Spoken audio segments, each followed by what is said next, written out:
Assalamualaikum warahmatullahi wabarakatuh. Ketemu lagi di channel YouTube saya, Merdeka, Dirgahayu Republik Indonesia ke-75. Sudah upacara belum tadi? Oke, kawan-kawan, hari ini saya akan membahas sesuatu yang cukup menarik. Beberapa waktu yang lalu, belum lama ya, mungkin baru 2 hari yang lalu, kita mendengar berita yang cukup menggembirakan di bidang kesehatan, di mana katanya telah ditemukan kombinasi obat untuk COVID-19 yang katanya adalah pertama kali di dunia. Dan ini akan menjadi satu prestasi yang sangat membanggakan Indonesia, ya. Namun demikian, ada beberapa hal yang mungkin perlu kita ulas atau kita berikan tanggapan, karena beberapa waktu yang lalu saya juga mendapatkan file dari penjelasan tersebut, ya, dalam bentuk PDF, dan itu diperoleh dari berbagai grup WA, yang artinya bahwa file tersebut sudah beredar secara luas di publik. Dan juga mulai banyak yang menanyakan kepada saya bagaimana tanggapan saya terhadap hasil uji klinik tersebut, termasuk dari wartawan, kemudian dari teman-teman akademisi sendiri, maupun juga dari teman-teman awam, ya. Karena itulah saya akan membuat tanggapan saya dalam bentuk video ini dengan lebih jelas. Mudah-mudahan bisa menambah wawasan buat kita semuanya, dan akan makin meningkatkan kepercayaan kita terhadap obat atau hasil-hasil penelitian di Indonesia. Jadi file yang saya peroleh itu adalah, dan mungkin juga para netizen juga mendapatkan dari berbagai sumber, berjudul pengembangan kombinasi obat baru untuk penanganan COVID-19 di Indonesia. Waktu itu di televisi, ya, di berbagai media saya kira juga sudah diberitakan bahwa Universitas Airlangga bekerjasama dengan BIN atau Badan Intelijen Negara dan juga TNI Angkatan Darat itu melakukan penelitian mengembangkan suatu kombinasi obat baru untuk penanganan COVID-19. Dan obat-obat yang digunakan itu adalah obat-obat yang sudah beredar di masyarakat atau sudah beredar di pelayanan kesehatan. Dan itu suatu hal yang strategis menurut saya, ya. Itu yang disebut sebagai drug repurposing. Drug repurposing adalah menggunakan obat-obat yang sudah ada untuk suatu indikasi tertentu, kemudian digunakan atau diujikan untuk indikasi yang lain. Ya, dalam hal ini obat yang digunakan misalnya lopinavir, ritonavir itu kan adalah obat untuk HIV sebetulnya, ya. Kemudian dicobakan untuk COVID. Itu artinya suatu drug repurposing. Dan itu tidak salah, dan itu bahkan suatu strategi yang jitu, ya, yang cerdas untuk bisa shortcut atau bisa memangkas waktu yang dibutuhkan dalam suatu pengembangan obat, ya. Nah, di sini tim peneliti dari UNER dan BIN serta TNI AD tadi melakukan drug repurposing dengan beberapa kombinasi obat. Nah, kalau kita lihat, ini adalah judul dari uji kliniknya. Ini yang ada dalam file tersebut, ya. Jadi, uji klinik fase 3, multisenter, acak terkontrol, tersamar ganda, membandingkan efikasi dan keamanan kombinasi baru yaitu lopinavir ritonavir dengan asitromisin, lopinavir ritonavir dengan doxycycline, serta hidroksikloroquin dan asitromisin, ya, dibandingkan dengan obat standar pada pasien COVID yang dirawat di rumah sakit dengan derajat ringan, sedang, dan berat yang tidak menggunakan ventilator. Ya, itu adalah judul protokol uji klinik yang diajukan ke Badan POM untuk uji klinik tersebut. Mungkin sekilas saja, mungkin kalau teman-teman melihat vlog saya sebelumnya tentang uji klinik, ya, sudah tahu bahwa uji klinik itu ada beberapa fase. Di sini uji klinik fase 3 artinya sudah bersifat konfirmatif, ya, dibandingkan dengan suatu standar terapi, ya. Kemudian multisenter artinya dilakukan di beberapa tempat penelitian. Jadi tidak hanya di satu tempat atau satu center, tetapi ada di beberapa site penelitian. Acak terkontrol. Terkontrol itu artinya dibandingkan dengan suatu kontrol. acak sendiri artinya, atau random ya, artinya pemberian obat uji maupun obat standar tadi dilakukan secara acak. Dilakukan secara acak untuk setiap subjek. Ya. Kemudian tersamar ganda ini artinya, atau istilah bahasa Inggrisnya adalah double blind, artinya adalah peneliti maupun subjek yang diteliti tidak mengetahui obat apa yang diminum. Itu karena nanti yang melakukan randomisasi itu adalah ada dari tim yang lain, begitu ya, tim farmasi misalnya. Ya. Nah, kemudian obat yang digunakan ada 3 macam, ya, 3 regimen.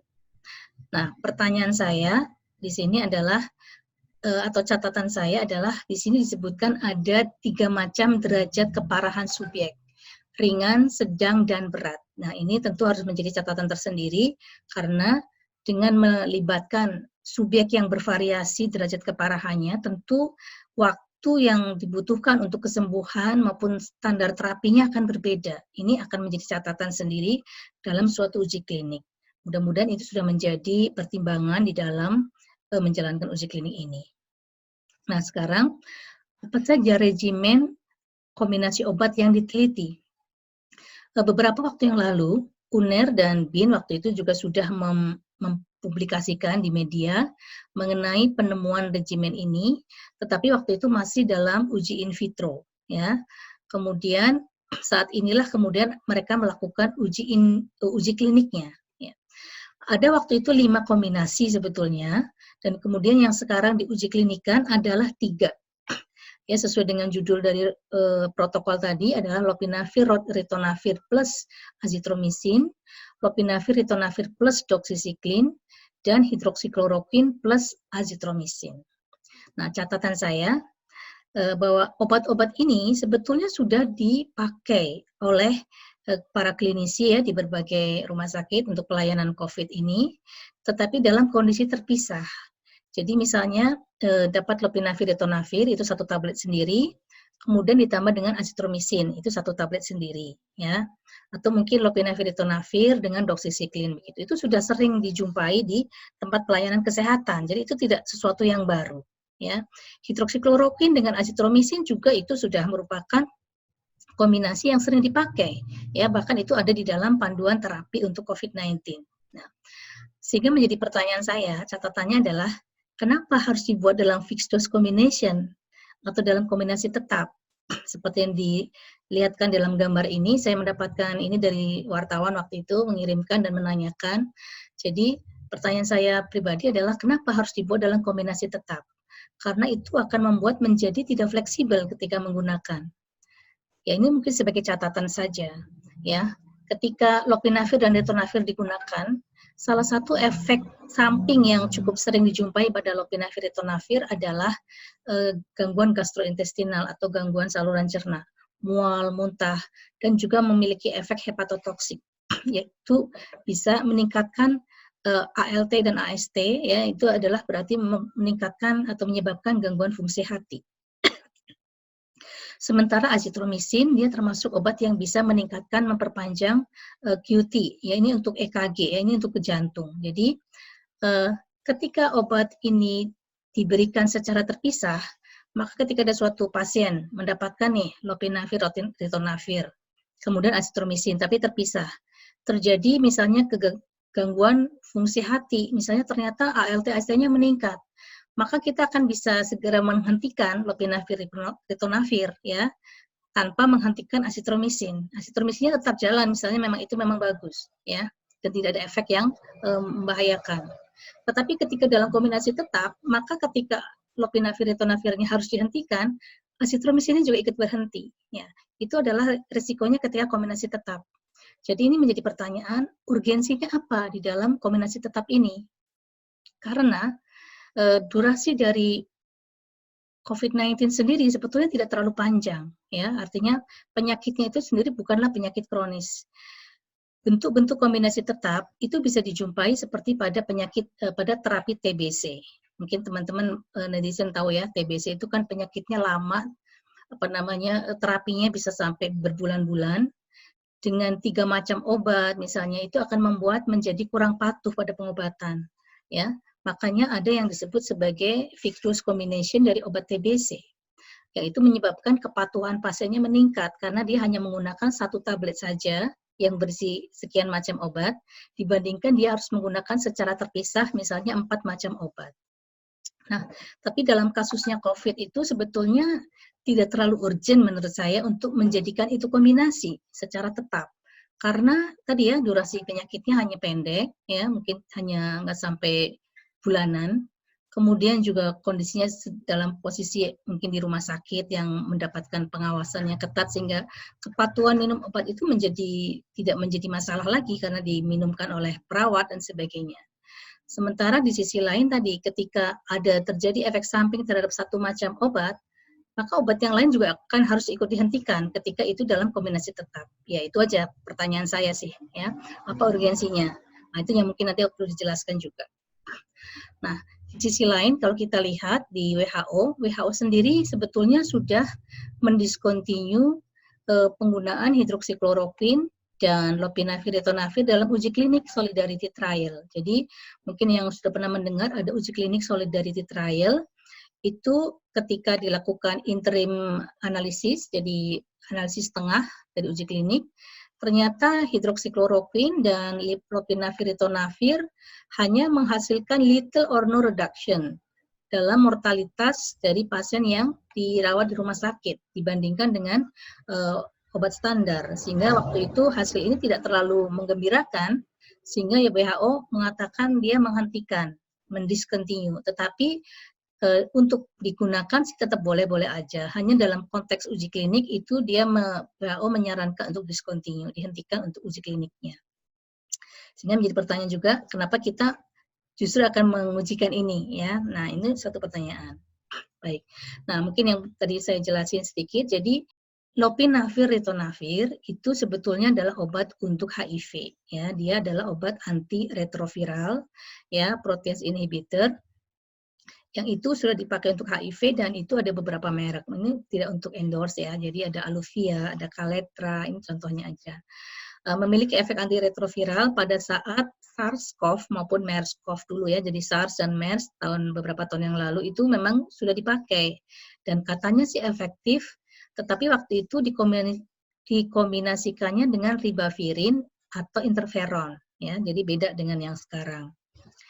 Ada publikasi yang mengatakan bahwa tidak ada efektivitas antiviralnya untuk SARS-CoV-2, tetapi dari uji yang dilakukan oleh UNER memang hasilnya memberikan efek antiviral yang baik ya, jadi no problem sebetulnya untuk diteruskan ya. Nah sampai saat ini saya belum menjumpai publikasi memang yang mengkombinasikan antara lopinavir ritonavir dengan azitromisin. Jadi mungkin ini adalah sesuatu yang baru juga ya, termasuk juga dengan clarithromycin atau doxycycline ya, walaupun tadi sekali lagi sudah digunakan oleh para klinisi itu secara terpisah, bukan dalam satu kombinasi tetap. Ya.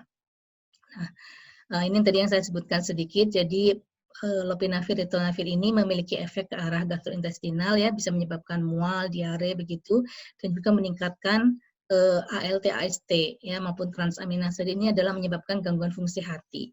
Sehingga tadi ya harus hati-hati digunakan jika pada pasien yang sudah memiliki gangguan semacam hepatitis atau gangguan fungsi hati yang lain. Nah, azitromisin sendiri adalah suatu antibiotik ya. Dia memang juga memiliki antivirus dan imunomodulator sih katanya begitu. Dan memang sering dipakai untuk infeksi saluran pernafasan. Nah, kalau dikatakan kombinasi ini baru, nggak juga sebetulnya. Karena banyak sudah literatur yang publikasi yang mempublikasikan penggunaan azitromisin dikombinasi dengan hidroksikloroquine. Ya, waktu itu di Perancis pernah dilakukan penelitiannya dan termasuk yang waktu itu cukup menghebohkan di awal-awal COVID, tapi juga perlu dipertanyakan karena subjeknya hanya sedikit sekali waktu itu, hanya 6 orang yang positif. Ya. Nah, juga ada concern terhadap kemungkinan meningkatnya efek samping aritmia ventrikular akibat interaksi tersebut karena obat ini dua-duanya bisa meningkatkan memperpanjang QT ya di dalam EKG. Jadi harus hati-hati untuk mereka yang memiliki gangguan jantung. Ya, ini adalah karena azitromisin. Jadi sekali lagi kombinasinya dengan hidroksikloroquine sudah lazim atau sudah biasa dipakai, bahkan ada di dalam panduan terapi COVID-19. Jadi tidak baru lagi begitu sebetulnya ya. Nah, kemudian kalau dari hasil solidarity trial, maka yang tadi saya sampaikan, lopinavir, ritonavir ini sebetulnya masih netral hasilnya, artinya belum begitu promising, tapi juga tidak jelek sekali. Jadi masih menjadi pertanyaan efikasinya seperti apa. Namun demikian barusan tadi ya, bahwa solidarity trial itu sudah menghentikan uji klinik pada lopinavir, ritonavir. Demikian juga hidroksikloroquine, ini malah warnanya merah karena beberapa studi menunjukkan hasil yang negatif, hanya satu studi di Perancis tadi yang positif, dan WHO waktu itu tahun bulan Juni ini masih ongoing, tetapi sekarang sudah dihentikan karena hasilnya tidak promising. Ya, jadi ini pertanyaan berikutnya, mengapa obat ini kita ujikan lagi ya, tapi barangkali mungkin memang di Indonesia akan menghasilkan hasil yang berbeda, ya siapa tahu. Nah, kemudian kita akan masuk kepada prosedur penelitian. Suatu prosedur penelitian, uji klinik akan menggunakan subjek yang harus bersifat sukarela. Jadi, subjek penelitian nanti akan diberi informasi dan kemudian nanti akan menandatangani informed consent.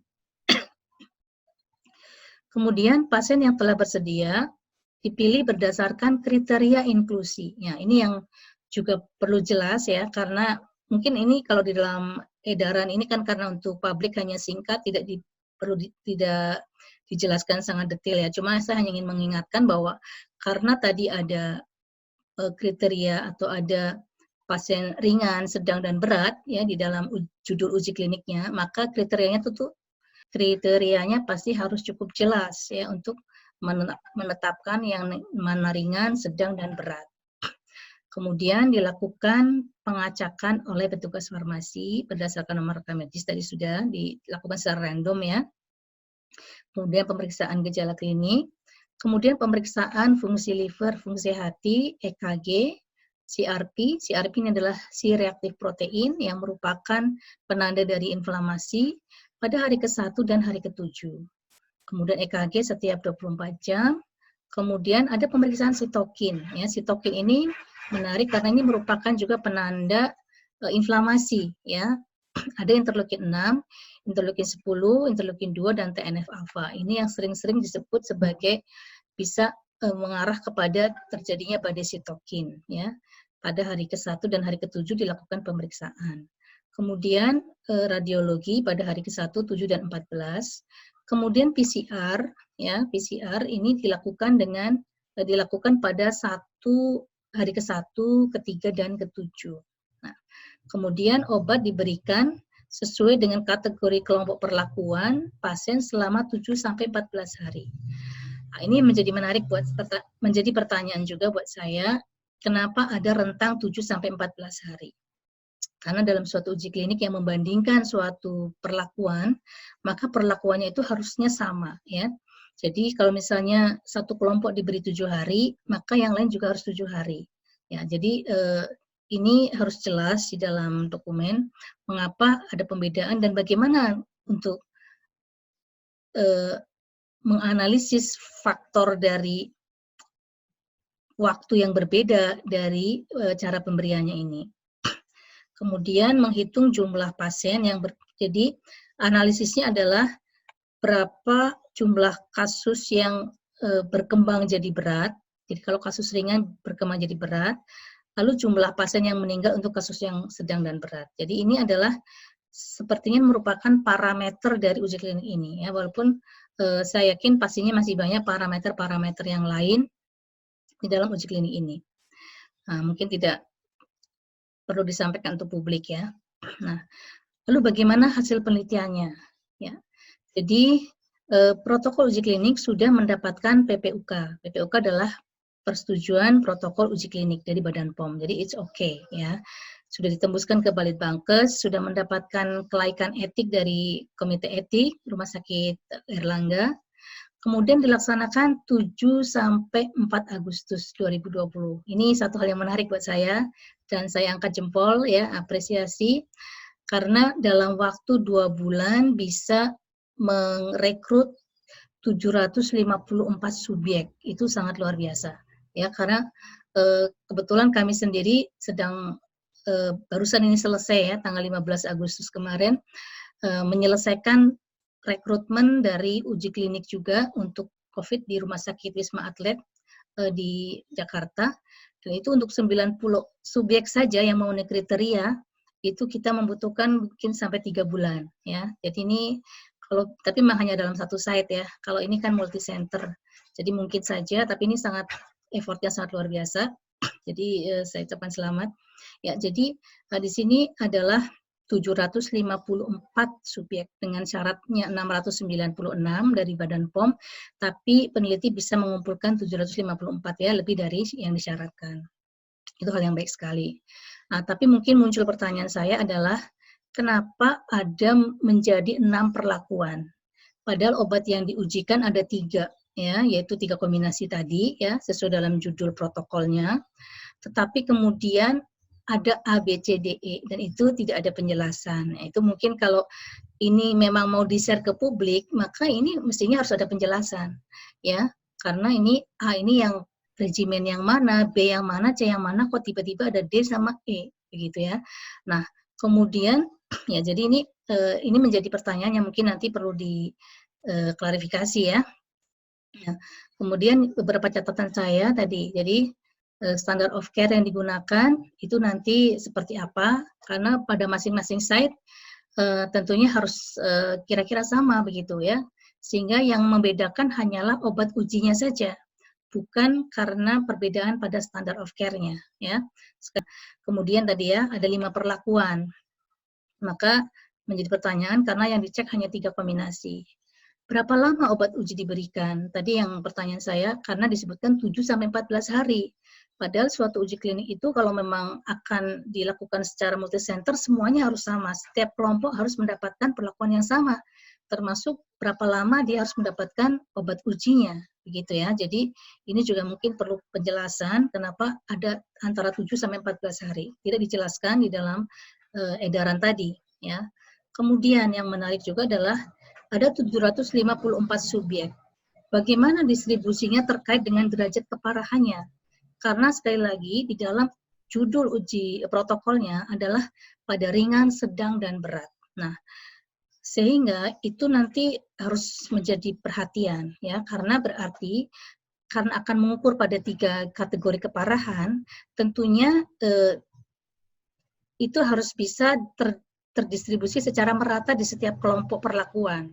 Kenapa? Karena akan diuji statistik kan, jadi tentunya supaya tidak rancu ya, kesembuhannya itu karena memang penyakitnya ringan, ya, atau bagaimana, sehingga itu nanti harus terdistribusi secara merata di setiap kelompok perlakuan. Ya, karena pasti terapinya dan juga kesembuhannya atau waktu yang dibutuhkan untuk memperbaiki kondisi tentu akan berbeda pada orang yang ringan, sedang, dan berat, gitu ya. Dan juga tadi pertanyaannya apakah setiap derajat keparahan mendapatkan terapi yang sama. Ini saya kira nanti yang harus perlu diklarifikasi juga.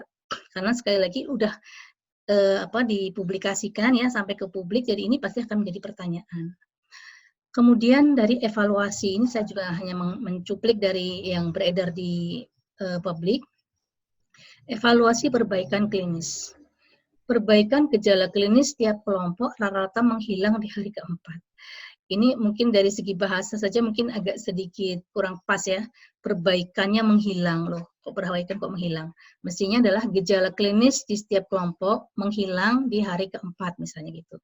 Tapi yang menjadi pertanyaan juga, ya mestinya harus ada rata-rata. Setiap kelompok itu rata-rata perbaikannya berapa gitu ya. Jadi membandingkannya itu adalah perbaikannya itu membutuhkan berapa lama. Kalau standard of care, standar obat yang standar, misalnya katakanlah untuk membaik butuh 5 hari. Kalau obat A ini 4 hari, obat B rata-rata berapa hari, obat C berapa hari. Nah itu yang perlu harus ada penjelasannya juga. Nah ini kurang jelas, hanya dikatakan menghilang di hari keempat dan tidak jelas juga ini pada kelompok yang mana gitu ya. Apalagi tadi kelompoknya kan ada yang ringan, ada yang sedang, ada yang berat. Nah ini pada kelompok yang mana begitu. Jadi ini sebetulnya tidak sesimpel itu ya untuk menyampaikan satu hasil penelitian begitu. Sekali lagi memang ini kan untuk publik barangkali secara singkat saja ya. Tentunya di dalam dokumen uji klinik laporannya pasti sudah sangat komplit ya. Tetapi karena ini mudah muncul di publik, maka publik akan mempertanyakan begitu kan. Ini saya kira wajar saja kalau kita menanyakan. Nah, kemudian tentang evaluasi hasil lab, ini juga menjadi pertanyaan. Dikatakan di sini evaluasi hasil laboratorium pada seluruh subjek penelitian yang dilakukan pada hari ke-1 dan ke-7 didapatkan bahwa dari pemeriksaan darah lengkap didapatkan kadar leukosit yang tinggi 12.000 sebanyak 18 subjek dari total. Jadi dari 754 yang kadar leukositnya tinggi itu hanya 18. Itu sangat menarik. Karena jadi pertanyaannya adalah seberapa sih keparahannya dari si pasien COVID itu? Apakah yang ringan, sedang, dan berat itu juga kira-kira sama seperti itu? Angka leukositnya ya. Hanya ada 18, ini tersebar di mana saja gitu ya. Kemudian dan didapatkan perbaikan ya, penurunan jumlah leukosit dalam batas normal dan juga tidak terjadi leukopenia. Leukopenia adalah berarti berkurangnya jumlah leukosit. Padahal memang seringkali yang dijumpai pada COVID adalah leukopenia. Nah, ini dikatakan leukopenia tidak didapatkan.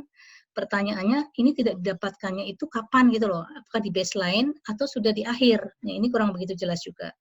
Jadi, ini membuat pertanyaan buat saya adalah kriteria inklusinya tadi gimana? Apakah hasil lab itu menjadi baseline-nya itu menjadi kriteria atau tidak gitu ya? Apa disamakan atau tidak? Nah, kemudian juga evaluasi pemeriksaan CRP. Sebagai marker inflamasi ditemukan peningkatan 10 mg per liter ditemukan pada 81 subjek di hari ke-1. Dari 754 subjek itu hanya 81 yang CRP-nya meningkat di hari pertama. Hari pertama itu artinya baseline ya.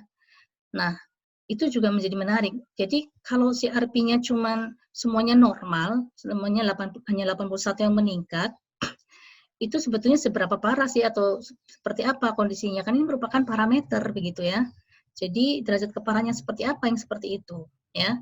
Dan juga dari 81 tadi didapatkan penurunan dari 81 menjadi tingkat 4. Jadi tingkat 4 yang CRP-nya masih tinggi. Nah, sekali lagi juga tidak jelas ini pada kategori keparahan yang mana dan juga pada kelompok perlakuan yang mana. Nah, itu karena apa? Sekali lagi ada 3 kelompok perlakuan obat ya, atau 3 kombinasi obat. Jadi itu mungkin juga menjadi pertanyaan, ini yang mana ya yang menghasilkan seperti ini begitu.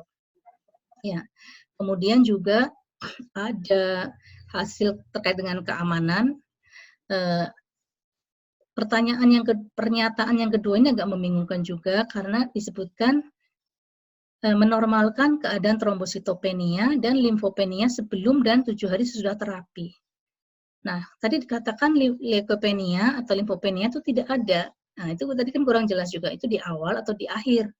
Nah, ini leukopenia sebelum dan 7 hari sesudah terapi tidak ada, menormalkan trombositopenia. Jadi, dan trombositopenia juga menarik juga. Kenapa itu trombosit yang menjadi ukuran? Karena biasanya trombosit bukan menjadi ukuran untuk COVID ya, dan justru yang kita ketahui belakangan ini justru terjadi peningkatan trombosit, ya, sehingga terjadi koagulasi, ya, koagulasi darah. Makanya justru keadaan trombositopenianya kok menjadi dinormalkan atau bagaimana, ini saya kurang tahu ya persisnya seperti apa.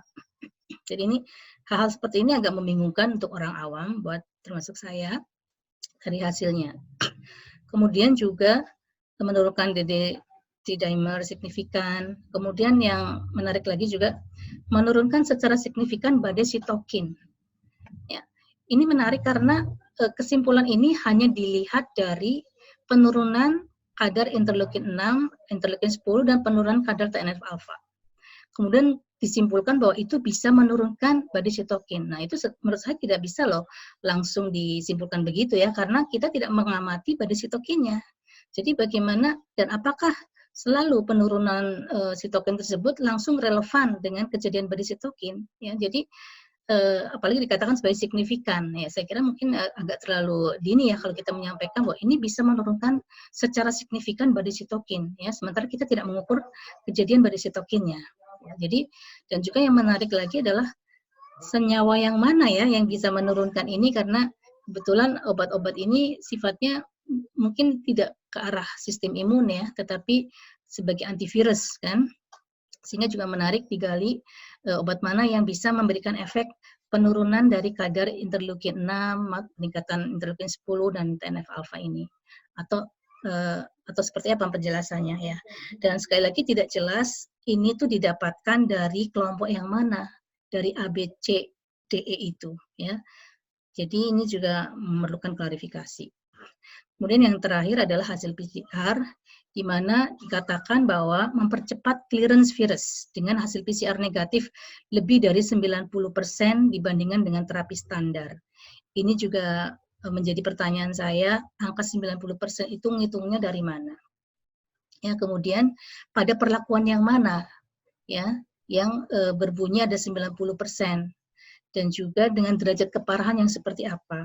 Karena sekali lagi kebetulan saya juga terlibat dalam satu uji klinik menggunakan pasien COVID-19, dan mungkin yang bisa PCR negatif pada hari ke-6 mungkin hanya sekian gitu ya, tidak terlalu banyak.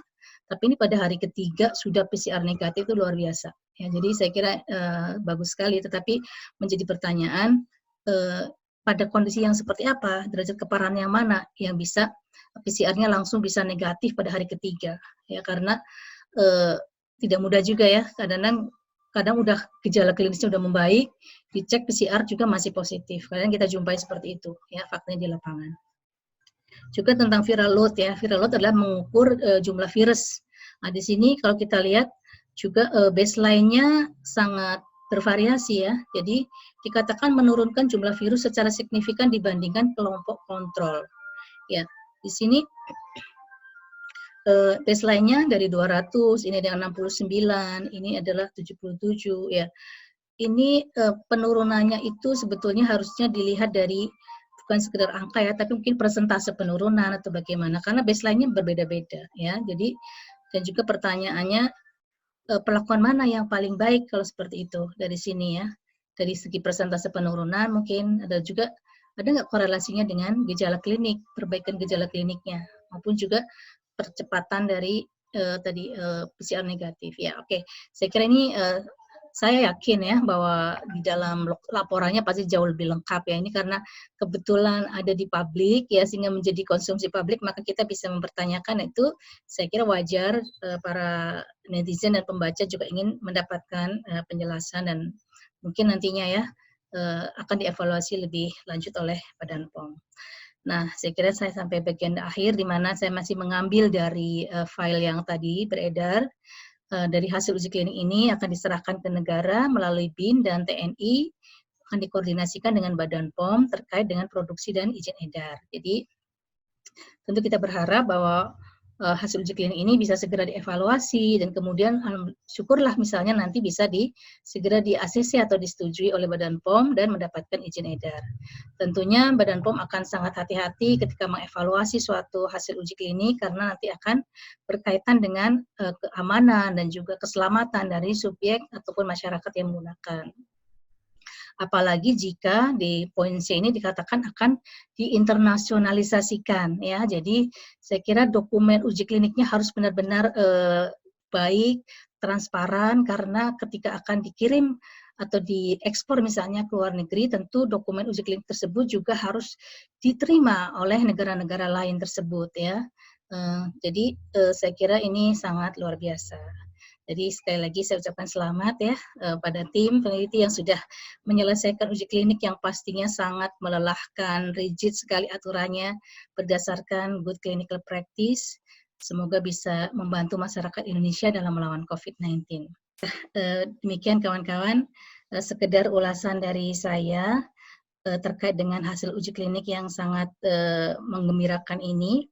Dan mohon maaf apabila ada mungkin kata-kata yang kurang berkenan, tetapi sekali lagi ini mewakili saja pertanyaan-pertanyaan yang mungkin berasal dari berbagai kalangan ya, baik kalangan awam, kalangan mungkin ilmiah, maupun juga dari kalangan pers ya, begitu yang kadang-kadang juga menanyakan kepada saya. Dan mudah-mudahan ini jika bisa diklarifikasi atau bisa dijelaskan dengan baik, tentu akan meningkatkan kepercayaan kita semuanya terhadap hasil uji klinik ini ya. Karena kita juga bangga dengan adanya hasil uji klinik ini, dan mudah-mudahan bisa menjadi salah satu andalan unggulan untuk melawan COVID-19 ya. Demikian, terima kasih sudah menonton vlog saya. Jangan lupa subscribe, like, and comment. Dan nantikan vlog-vlog saya berikutnya. Merdeka, Dirgahayu Republik Indonesia ke-75. Assalamualaikum warahmatullahi wabarakatuh.